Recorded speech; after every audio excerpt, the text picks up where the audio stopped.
Ay prezident, sən hara baxırsan? 15 ildir ki, mən sənə müraciət edirəm. 15 ildir ki, sən məni eşitmirsən. 30 mindən çox məktub göndərmişəm sənə. Minlərlə telegramlar göndərmişəm.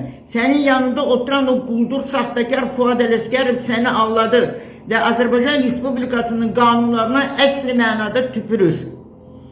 Demək, 19 sentyabr 2010-cu ildə mənim əmlakımı ələ keçirmək məqsədilə yeganə oğlum Həsən Çingizoğlu Sultanzadə 9-cu polis bölməsinin sahə müvəkkili Barat Novruzovla 9 saylı təcili tibb yardım stansiyasının həkimləri Niyazi Quliyevla, Məhrəm Məmmədovla, bir saylı psixiatriya xəstəxanasının baş həkimi, sabiq baş həkimi Ağaçən Rasulovla, Rauf Ələsgərovla, şöbə müdürü Gülzar Abdullayeva ilə məni günün günorta